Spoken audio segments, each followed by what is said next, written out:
Hello and welcome back to the Pit Wall Podcast. Today we are previewing and predicting for the Monaco Grand Prix this weekend. Ladies and gentlemen, please welcome to the show special guest Kendra, Logan Sargent's biggest fan and a Williams fanatic. I've watched her. We've suffered together because our friend group includes a Mercedes fan, a Williams fan, a Red Bull, and a McLaren fan. You can guess who the two happy people are and who the two sad people are right now. So I'm really excited for Monaco. This is going to be the 81st Monaco Grand Prix. The lap length is 3.337 kilometers or 2.074 miles.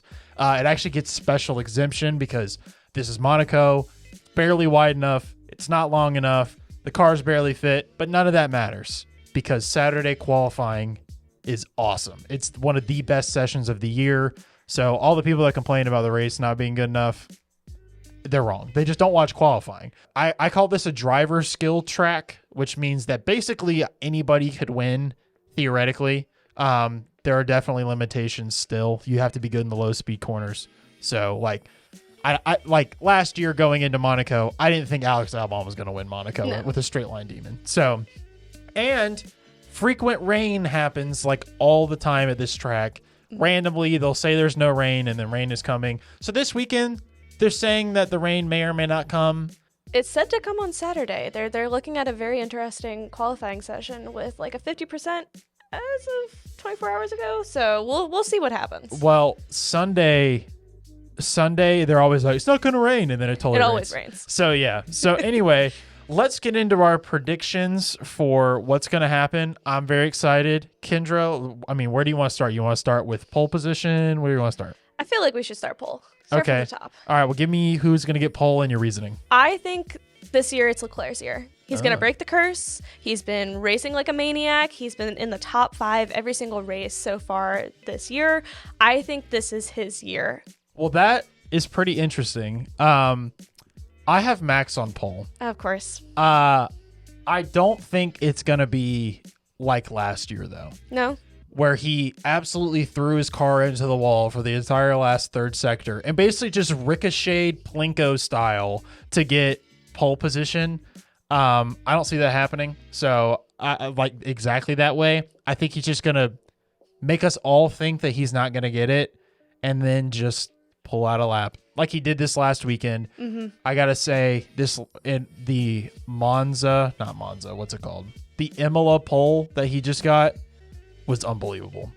Like, it's just every time you don't think he's going to get it, he's going to get it. So I got Max on pole. I do wonder, though, if we are going to have the addition of rain, how is that going to fare for the Mercedes? Because they've been doing really well in the wets. I mean, there hasn't been enough wet weather running to tell. Mm-hmm. However, you'll see in some later predictions, my delusion syndrome is quite high for this race because Mercedes is bad on any track that has variation. Yeah. The only part Mercedes should suffer if they set up their car correctly, which they might, is in the straight line. Mm-hmm. Even though they're actually pretty decent in the straight line, if they set up for the rest of it, I think we have a chance. Okay. So let's go to podium and start from P3. Just give me P3. Who's going to be P3 on the podium? I think we're going to see one of the McLarens up. If it's going to be Oscar or Lando, not sure. I'm going to lean Lando right now because I feel like the team... For P3. Okay. I'm feeling Lando. All right. Well, I think I know what your P2 and 1 is then. Oh, no. By podium, P3, first of the year, and there's a reason, which I'll get to later, Lewis Hamilton. He's going to be on... I'm calling it now. He's had nothing but terrible Monacos since 2019. 2019 was a good Monaco. Don't take it back. Don't take that. That was his god tier Monaco where James Vowles made him strap on a set of mediums until they weren't even tires anymore. 2020, they didn't have it. And then ever since then, it's been a disaster. 2021 is probably the most pain of a race I've ever been in as a Mercedes fan, other than Abu Dhabi 2021. And so I think the curse, he also has a Monaco curse kind of recently. I think this is it because I think he knows this is going to be one of the very few chances for Mercedes to get on the podium. All right, so what's your P2? I don't think Max is going to finish. Okay. So I don't think Max is going to be up on the podium. See, originally I was planning on filming with Dawson, so I already told you what my hot take was. Yep. So I kind of feel like you're stealing it from me. It's grown on me. Yeah. It has definitely grown on me. And I've started to see it more because especially, I mean, you said he played Plinko in qualifying last year. So I have a feeling that, I mean, especially with how the tires and everything and how the car was responding last race, he didn't finish like a million yards or a million seconds ahead. And then especially I took the chance to rewatch last year. And again, we're on the softest tire compounds, exactly like last year. The tires didn't respond that great last weekend. And last year he was complaining about deg on the front tires, which they did say deg on the front typically doesn't happen. It's usually the rears that have the most deg. Yeah. So if he was struggling that much last year, if the tires compounds are going to be the same, and if he was playing as risky and the car seems more loose this year, I don't think he's going to finish. So it has grown on me, and I've thought and evolved it a little bit more. You stole my take. So who's P2? I wonder if Sainz is going to keep up. So oh man, you're about to give the Ferrari fans too much hope. I am. Well, I have a feeling. My P2 is Leclerc. Okay. So the Leclerc curse will be somewhat broken because he'll be on the podium. Okay.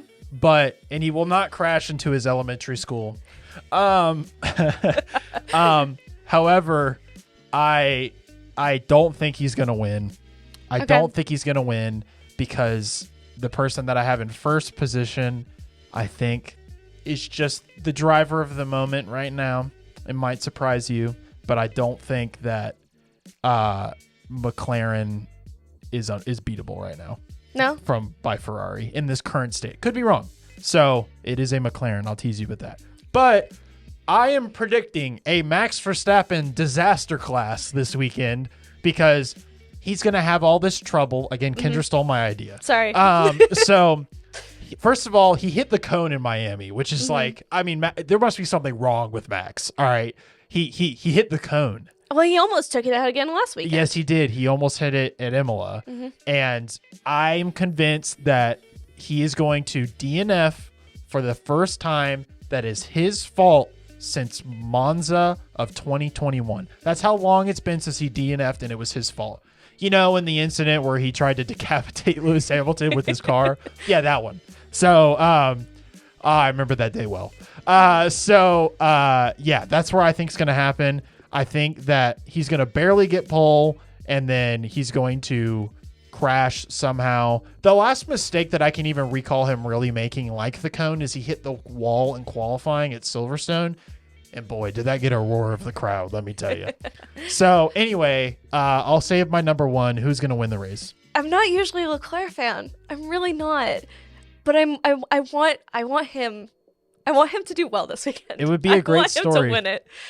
Lando winning his first race and Leclerc winning his first Monaco in the same year would be amazing. It would help F1. Yeah. It would help F1. Well, I think Lando's going to win. Okay, fair. So I don't really know where Piastri's going to be. I think there's something's going to happen to him because that's my other reason that Lewis gets on the podium. I just don't think.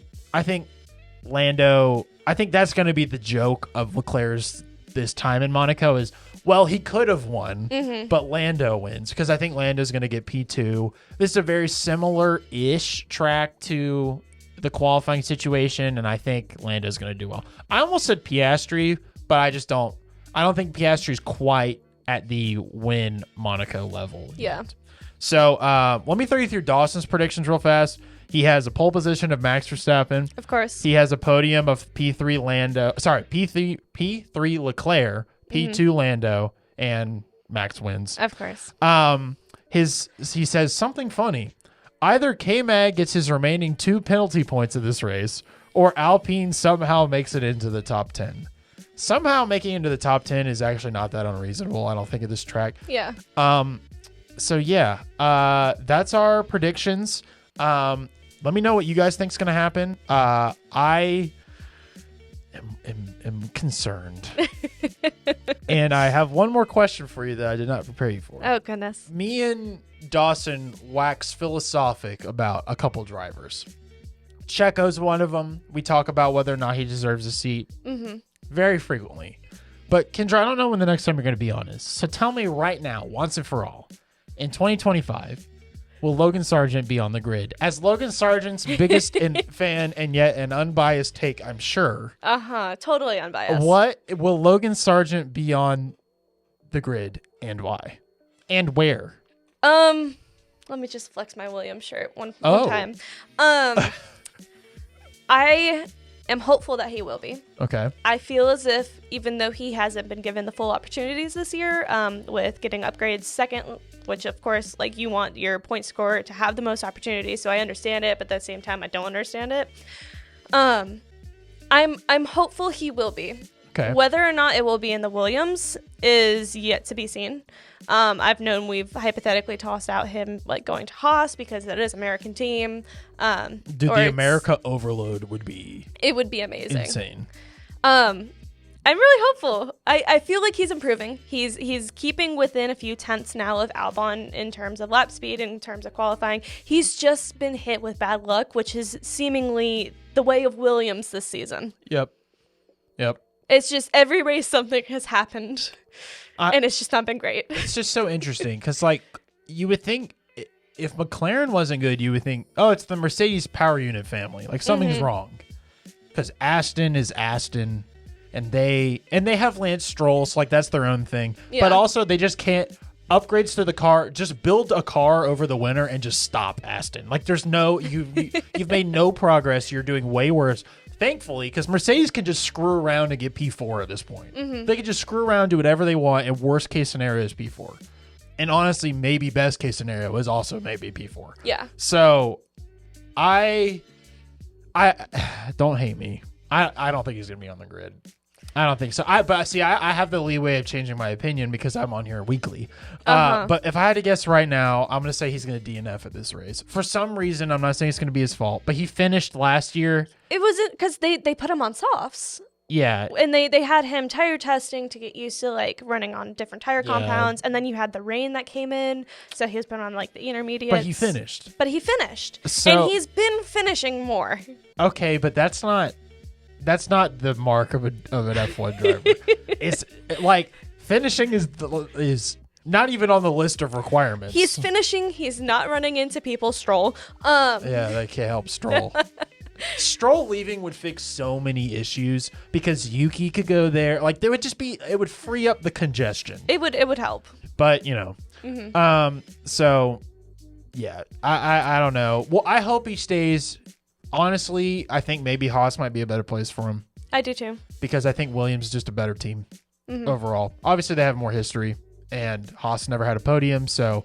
Well, with the Haas delusion syndrome, so strong this season. Strong as ever. I mean...